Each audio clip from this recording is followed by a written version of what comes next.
강남역 4번 출구 바로 앞에 있는 대형 프라임 오피스가 4,450억 원에 거래됐습니다. 연면적은 약 1만 평, 올해 강남권 오피스 시장에서 처음으로 본격적인 입찰 경쟁이 붙었던 대형 자산인데요. 그런데 이번 주 거래에서 봐야 할 것은 4,450억 원이라는 금액만이 아닙니다. 청담동에서는 평당 4억 7천만 원을 넘긴 건물이 거래됐고, 신사역에서는 인접한 900평 개발 부지와의 연계 가능성이 떠오르는 거래가 있었습니다. 반면 석촌동에서는 주변보다 낮은 토지 단가가, 합정에서는 3% 중반의 임대 수익률이 거래를 만들었습니다. 안녕하세요. 한 채의 건물을 한 권처럼 읽는 빌딩 서재의 서재원입니다. 이번 주 확인된 서울 빌딩 거래 가운데 투자자가 함께 살펴볼 만한 10건을 선별했는데요. 거래 규모는 24억 2천만 원부터 4,450억 원까지 다양합니다. 표면적으로는 서로 전혀 다른 거래처럼 보이지만 하나씩 살펴보면 공통점이 있는데요. 단순히 입지가 좋다는 이유만으로 거래된 것이 아니라 사옥, 개발, 임대 수익, 실거주처럼 매수 목적이 분명했다는 점입니다. 먼저 이번 주 가장 큰 거래인 강남 358타워부터 살펴보겠습니다. 강남구 역삼동에 있는 강남 358타워가 4,450억 원에 거래됐습니다. 강남역 4번 출구 바로 앞, 강남대로에 접한 연면적 9,887평 규모의 프라임 오피스인데요. 토지 면적은 약 719평이고 연면적당 거래 단가는 4,500만 원입니다. 이 건물의 가장 큰 경쟁력은 대체하기 어려운 입지인데요. 강남역 사거리에서 건물의 가시성이 뛰어나고 임대 오피스로서의 접근성뿐 아니라 기업이 직접 사용할 경우에도 상징성을 확보할 수 있습니다. 해당 자산은 2017년 삼성 SRA 자산운용이 펀드를 통해 삼성생명으로부터 인수했는데요. 이후 펀드 만기를 앞두고 매물로 나왔고, 이번 입찰에는 운용사뿐 아니라 기업 실수요자, 이른바 SI 투자자들도 적극적으로 참여한 것으로 알려졌습니다.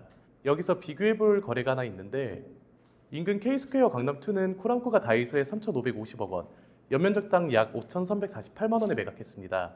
단순 숫자만 비교하면 강남 358타워가 상대적으로 낮은 가격에 거래된 것처럼 보일 수 있는데요. 대형 오피스는 연면적당 단가 하나만으로 싸다, 비싸다를 판단하기 어렵습니다. 건물의 연식과 임대 연황, 공실 가능성, 그리고 매입 후 리모델링이나 설비 교체에 들어갈 자본적 지출까지 함께 봐야 합니다. 쉽게 말해 같은 가격의 건물을 샀더라도 향후 얼마를 더 투입해야 하는지에 따라 실제 인수 가격은 달라집니다. 당초 코람코가 인수를 추진했지만 투자자 모집에 어려움을 겪어 무산됐다는 보도가 있었고, 현재 시장에서는 현송교육문화재단이 유력한 인수자로 거론되고 있습니다. 대형 오피스 시장은 단순히 좋은 건물을 찾는 시장은 아니고, 수천억 원의 자금을 실제로 조달할 수 있는지, 매입 후 건물을 어떻게 운영할 것인지, 캐펙스 등 추가 비용까지 감당할 수 있는지가 거래 성사의 핵심입니다. 좋은 자산이라도 자금 구조가 완성되지 않으면 거래가 무산될 수 있고, 반대로 장기 보유 목적과 활용 계획이 분명한 매수자에게는 일반적인 수익률만으로 설명하기 어려운 가격도 성립할 수 있습니다. 다음은 청담동 영경빌딩입니다. 청담동 명품거리 대로변에 위치한 건물로 780억 원, 토지 평당 약 4억 8천만 원 수준에 거래됐는데요. 청담 명품거리는 일반적인 상가의 기준만으로 가격을 설명하기 어려운 곳인데, 이곳에는 샤넬, 디올, 루이비통, 구찌, 프라다, LMS 같은 글로벌 브랜드의 플래그십 매장과 쇼룸이 밀집해 있습니다. 이런 브랜드에게 건물은 상품을 판매하는 공간인 동시에 브랜드의 정체성과 자본력을 보여주는 대형 광고판입니다.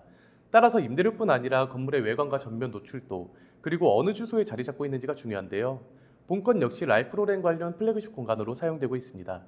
맞은편 프라다 매장이 있는 청담동 141-12번지도 2024년 630억 원, 토지 평당 약 4억 3,700만 원에 거래된 바 있습니다. 결코 좋지 않은 시장임에도 거래될 수 있는 이유는 바로 상권 특색인데요. 청담 명품거리의 강점은 윈차인이 하나 나갔을 때 그 자리를 채울 수 있는 다음 하이엔드 브랜드가 존재한다는 것입니다. 물론 모든 건물이 동일한 임대 안정성을 갖는 것은 아니고, 전면 폭과 건물 외관, 규모, 주차, 내부 동선에 따라 브랜드가 선호하는 건물은 달라집니다. 신사역 3번 출구 앞 보림빌딩은 657억 원에 거래됐습니다. 지하 1층에서 지상 7층 규모의 구축 근생 건물이고, 토지 평당가는 약 4억 5천만 원입니다. 신사역 초역세권 대로변이라는 점을 고려해도 상당히 높은 단가인데, 만약 이 건물만 따로 본다면 매입 후 어떻게 운영해야 이 가격을 설명할 수 있을지 의문이 남을 수 있습니다. 그런데 지도를 넓혀보면 다른 가능성이 보이는데요. 바로 옆 논현동 17번지 일대 약 900평 부지를 대한항공이 100% 출자한 부동산 자회사 K-웨이 프로퍼티가 2,250억 원에 매입했습니다.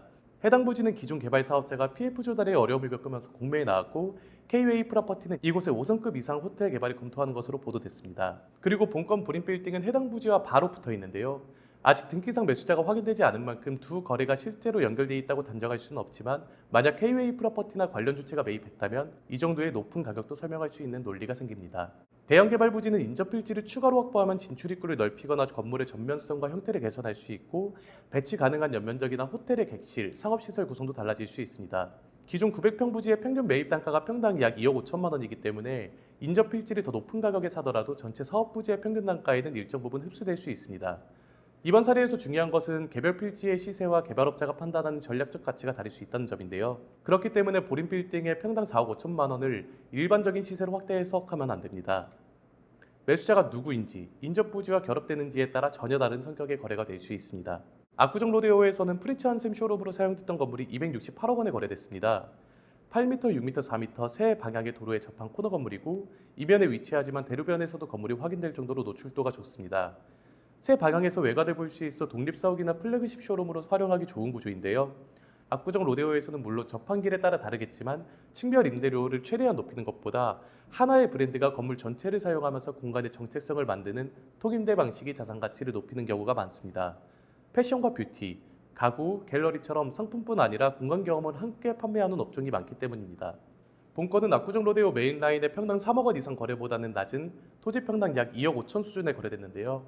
메인 라인은 아니지만 100평이 넘는 토지와 뛰어난 노출도, 그리고 268억 원의 총액을 소화할 수 있는 브랜드 사옥형 상품성이 거래를 만들었다고 볼 수 있습니다.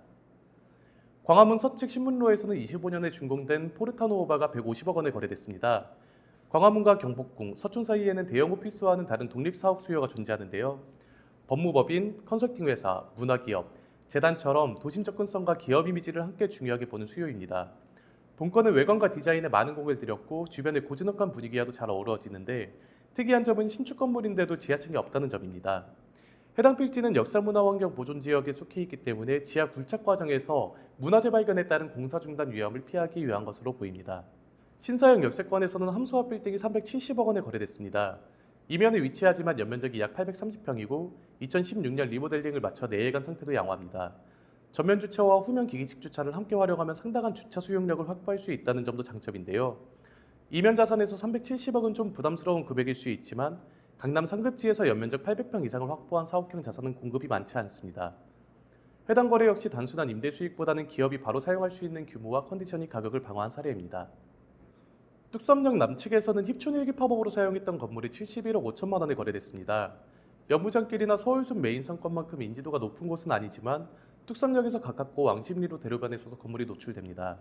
과거 NH농협의 힙촌 일기 팝업 스토어가 운영됐던 곳으로 콘텐츠가 들어오면 목적형 방문객을 끌어올 수 있다는 가능성을 보여줬는데요. 다만 팝업의 흥행을 일상적인 임대 수요와 동일하게 평가해서는 안 됩니다. 해당 자산은 메인 상권의 현재 가치보다 뚝섬역 남단의 성장 가능성과 콘텐츠 활용도를 선택한 거래에 가깝습니다. 석촌동 청화담은 89억 8천만 원에 거래됐습니다. 건물은 40년 가까이 됐고 임대 수익률도 2% 초반에 그칩니다. 당장의 임대 수익이나 건물 상태만 놓고 보면 강한 매력이 보이진 않는데 그럼에도 거래가 된 이유는 토지 단가입니다.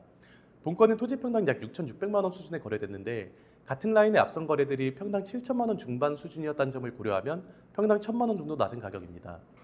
매도인의 매각 필요성이 가격에 반영되면서 매수자는 처음부터 토지 가격의 안전 마진을 확보할 수 있어 안정성이 높은 사례라고 볼 수 있습니다. 합정역 인근 럿집 빌딩은 95억 5천만 원에 거래됐습니다. 24년 준공된 신축 건물이고 현재 학원, 헤어숍, 사무실 등으로 구성된 만실 상태입니다. 특정 임차인 하나에 의존하지 않고 생활 서비스와 업무 수요가 혼합되어 있다는 점이 안정적인데요.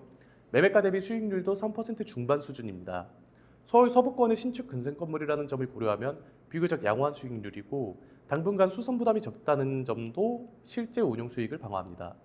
이번 주 거래 가운데 임대 수익을 가장 명확한 매입 근거로 제시할 수 있는 사례입니다.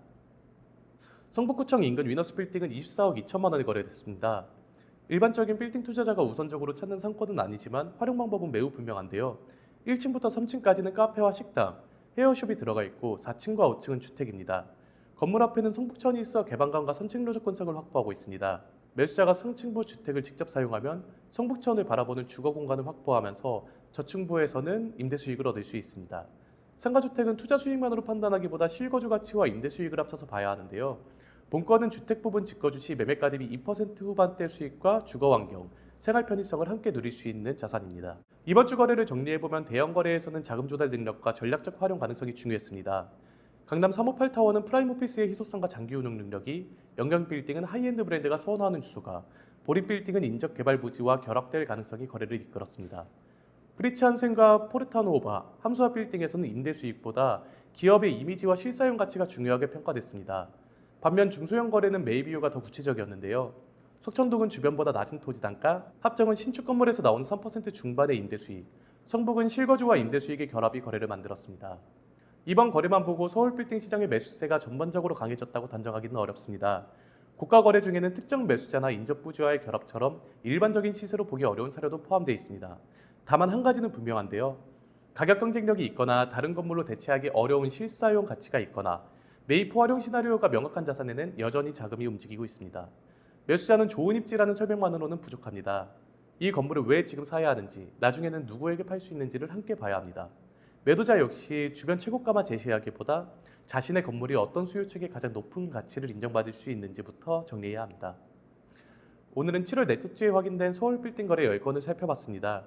보유하고 계신 건물의 현재 시장 가치가 궁금하시거나 오늘 소개한 사례와 비슷한 조건의 건물을 찾고 계신다면 연락주세요. 앞으로도 매주 실제 거래를 통해서 서울 빌딩 시장에서 어떤 자산의 자금이 움직이고 있는지 정리해드리겠습니다.